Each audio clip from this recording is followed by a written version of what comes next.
OSHA loves records. They love records. They love keeping track of records, and they want you to keep track of records. The problem is we tend to do this once a year. And so I wanted to give you a refresh. I wanted to remind you of what you need to do. And in this workshop, I'm going to show you how to fill out your OSHA 300 log and how to take that information and fill out your OSHA 300A summary so that you don't make any mistakes. We're going to walk through some common mistakes that come up, but this is going to be a very helpful workshop that's going to remind you of what you need to do, because a year is a long time. It's easy to forget. Now, when we're talking about OSHA record keeping, I love to point people toward this packet. There's a packet that OSHA puts out that will explain a lot of this information. Now, you might have taken a big gasp when you saw all the words on the page. You don't got to remember all these words. Just know I'm going to include a link in the description below so that you will have access to the link to utilize this, because you'll be able to click on this, and this is a PDF packet that includes a lot of helpful information when it comes to work-related injuries and illnesses. Now, the key word, work-related. Work-related. One of the most common mistakes safety managers make is they include medical injuries or medical mishaps that occur throughout the year, and they put it on the OSHA log. If it's not an injury, it doesn't need to go on your OSHA log. It has to be an injury that happened at work. That's what we're looking for. It happened at work. So that's what we're trying to focus in on. Now, you can see, if you can read some of this fine print, if you go to osha.gov/recordkeeping, that's where you can access this. Like I said, I'll include, because some of the links don't always work out correctly, so I'll include a link to this. But when you move through this packet, you'll see the very first form it pops up is the 301 form. Now, 301 is just an accident report. A lot of companies use their own internal accident report, and that's fine. You just have to make sure you include all the information that this accident report has on it. The accident report is going to tell you all the facts: who, what, when, where, how. It's going to tell you everything you need to know about that specific accident. And this needs to be filled out or something comparable on your own internal form for every single accident that happens throughout the year. Now, the key is it needs to be filled out throughout the year. If you're going and playing catch up, you're already behind the 8 ball. So we want to make sure that you're filling this out throughout the year. And you can see it has information on who completed it. It's got information about the employee. It's got information about the doctor. And this is an important one, because you want to know, was this first aid? Was it beyond first aid? Was it an emergency? Did they go to the hospital? Were they admitted to the hospital? And then you can see over there it talks about the date of the injury, and it talks about specifics about the injury. So this is 301 is an accident report. When I was describing this in the summary, I didn't even mention 301. I just was talking about 300 log and 300A. Those are kind of the two main ones to focus on. This is going to be an accident report, and you'll have this or something comparable to it for every single accident throughout the year. Now, this is the 300 log. So when you go here, you can see it says OSHA's 300 form, and it's got case number, employee name, job title, date of the injury, where it occurred, and then a description about it. Over there, classifying the case, and then step 4 explains whether it's away from work or restricted, and then step 5 tells you what type of injury or illness it was. So when you fill this out throughout the year, you're going to have all this information. Ideally, the way it works is you take the 301 form, you fill that out. Then you take that 301 form, you look at this form, and you start filling in the information here. Nowadays, we're all on computers. So very seldom do I see one of these handwritten. Usually they're filled out, and you can either fill it out on an Excel sheet or a fillable PDF form. Just make sure that all the information lines up correctly, because this will need to be correct. Now, a common mistake that the supervisor makes or the safety manager makes is they don't fill up the information at the top. Let me point that out.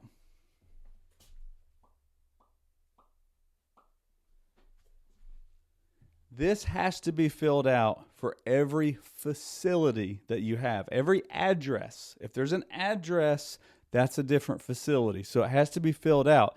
So if you've got one facility that has 500 people and you've got another facility that has 25 people, you're going to have two different OSHA logs. And this information needs to be filled out. You're going to have the top information filled out. And then the other simple mistake that gets made is people don't fill in all the information. So under step number 3, you're only going to check one of those boxes. You're only going to fill in one of those boxes, right? If it is days away from work, then it can't be job restriction also. Now, lots of times you have somebody that gets injured and they're taken out of work for 3 days, and then when they come back, they have restrictions, and that's okay. You'll include that information in step 4, but for step 3, you're just going to say the most serious one, which is going to be days away. And then for step 4, you're going to fill out, they had 3 days away, and then let's say they had 15 restricted. So that those numbers will be put in those columns. All right, so this is the OSHA log. Now, once you have all the injuries, and I hope it's none, right? That's the goal. We don't want any accidents, but you're collecting this information, you're putting it on the log, you fill out the log, you complete it. Then we're going to flip over and we're going to look at the summary page. So the summary page looks something like this, OSHA's 300A summary.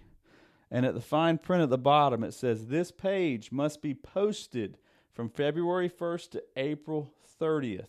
So this is the piece of the information that has to be posted. And I would encourage you, post it on your safety board, put it near the time clock, put it in the break room, put it somewhere where employees can see it.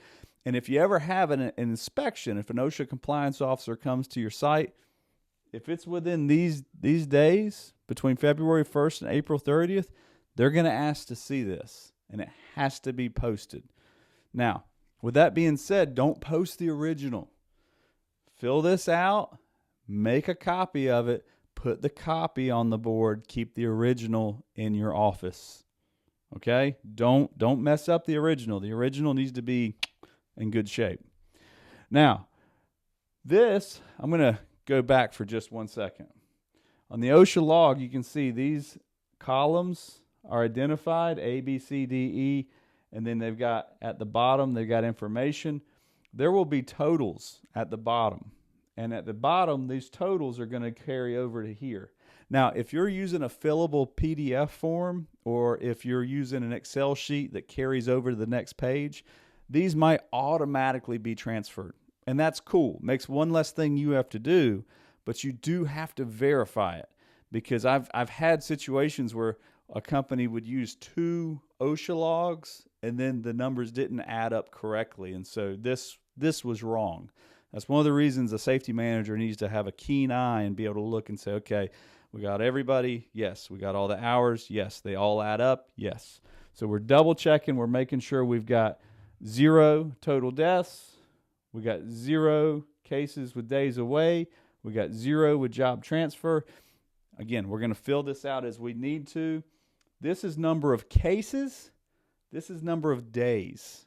So I might have 3 cases with job restrictions, but out of those 3 cases, if I add up all the restricted days, it comes to 57 days. Well, that number would have to be 57. That number would be 3. So number of cases, number of days, and then down here, the number of injury illnesses types. So typically you're going to have this one is going to be the one that's the highest, and then these are going to be zeros or hopefully low numbers. Now, once you've got this, you've double checked it, right? Like Santa Claus, you got your list, you checked it twice, we're in good shape. Then you move over here, You make sure all this information is right. I want to point out one other mistake that happens, and I don't want you to make it. That year has to line up. Now, as I'm recording this, it's December of 2025. So my log is going to say December of 2025. And guess what? My 300-day summary is going to say December 2025. Now, I'll let you a little bit behind the curtain. Every time I do this, I take a picture of it with my phone. And the picture always says January of the next year. And so when I'm searching for it, sometimes I get a little mixed up because I'll be like, what? This picture was done in January. But the log and the 300-day summary are from the previous year. So don't get mixed up on that. You want to keep your years correct, but the log and the summary have to have the same year at the top. Then we're going to have the establishment information. This number right here, the North American Industrial Classification Code, that you might have to look through some paperwork to find it. Hopefully you have it on last year's log, but if you don't, you can find it in some company paperwork. Then we're going to get down here where we put in employee information. So this is not usually under the safety department. This is when you're going to need to go to your office manager or your HR manager, and we're going to have to figure out how many total labor hours were accrued last year. We need a big number, a lot of labor hours for last year for every single employee that worked at this facility. Then we're going to get the average number of employees that worked. So if you have seasonal fluctuations, if you got, let's say you've got 120 people in the summertime, but in the winter you scale off and you only have about 70. Again, we're figuring out the average over the year. So you're going to have the average number of employees, you're going to have the total hours worked, and then down here at the bottom, big red flag, this is another mistake that happens, you have the safety manager sign the bottom. We don't want to do that. We don't want the safety manager to sign down there. This has to be a company executive. Needs to be the CEO. Needs to be the owner of the company. Needs to be somebody that's above you. It's got to be somebody that's a company executive to sign off. Now, once you get this completed, you're good. We just want to make sure we make copies of everything. The copies are going to go on the board so that we are posting the 300-day summary, the log, the summary, the accident reports for that year. So the 301, the 300, and the 300A, they need to be kept in a binder. You can keep it in a file cabinet if you want. I'm a big fan of binders. I want to keep it in a binder and have it all in one place with this year's date on it. So go get you a 1/2-inch binder, put all the information in there, and that way you've got all that information for 1 year. You've got to maintain this for 5 years for OSHA. So we're going to keep these. We're in 2025. We should have all the way back to 2020. We should have these in binders that we can keep up with and keep organized. That way, if you ever have an audit, we know right where to go. Now, like I said, you got these digitized also, and that's cool. You want to have them to where you can grab them and get to them when you need to. But this information is probably, depending on the size of your company and your industry, you're probably going to have to submit this information to OSHA electronically. And I'll help you out with another video to explain that process. But if you've made it through this, you have a pretty good grasp on the OSHA log, the 300 summary, and the accident reports. Until we talk again, do everything you can to keep the people you work with safe, because no one should get hurt at work.